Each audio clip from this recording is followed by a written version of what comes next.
the fast-paced life of Johannesburg, we meet men and women that have not chosen to fall victim to this life's challenges.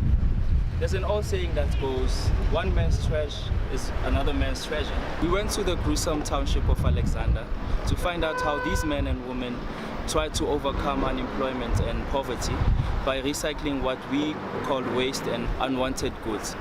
Number 16 Alexander. Up and down, single parent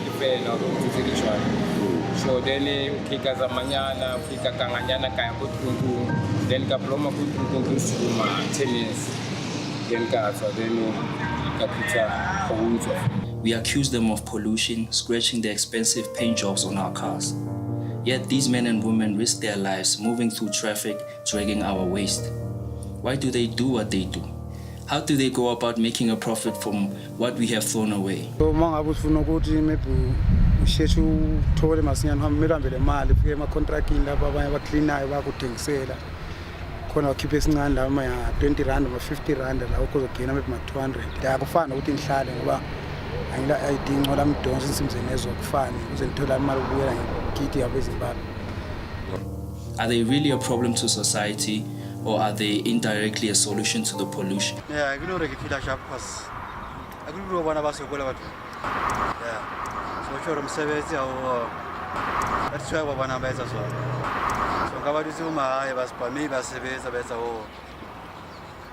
nasi signal 3 years makusuka kibathu kipisela bona ke soka kuziba shuli kwabo. You know, I've mind my own business. They are trying to make a living for themselves. I think it's something better than just to stand on the road and beg for money. At least they are being productive with their lives. I don't have a problem with them. They can do that because at least they are busy with their lives and they want to make a difference in their own life and get a bit of money and support themselves or their family. Understanding their way of life is something we only imagine. Each day we drive and walk past them as if they are paying their due to society, just as we are. But our reality is, and theirs is totally opposite. They deal with discrimination, poverty, victimization. For some, this way of life is a ticket out of temptation, and that is crime. That is being the most easiest temptation to give into. In that case, you know, theft is theft. They are trying to make a difference in their lives, and I am fortunate to have a job, to get an education and things like that, and they don't. And who am I to judge? If they are trying to do something better for themselves, let them be. But it needs to be in a more productive way. If you can see that they want to do something, rather assist them instead of them going into crime and theft. I want you to think about this for 1 second. These men and women collect tons of our own pollution every day. And just imagine if we didn't have these men and women. How would our cities look like?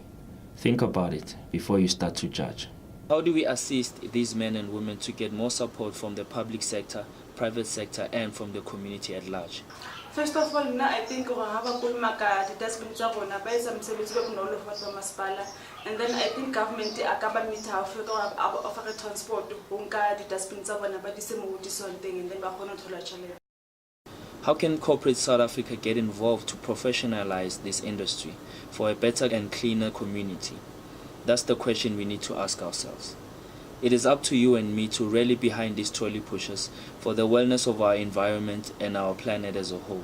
Okay, government, I think ukaba meter halfway ukuthi offer transport la bahlanganyela khona ukuthi bakhona ukuthatha into lezi recycling bazisela abazisa khona and then bakhona ukuthola imali yabo back. It's true when they say change first happens in the mind. Some see their hustle as a job, just like we do. They also knock off at 5 just like everybody. They have a family to provide for and go home to.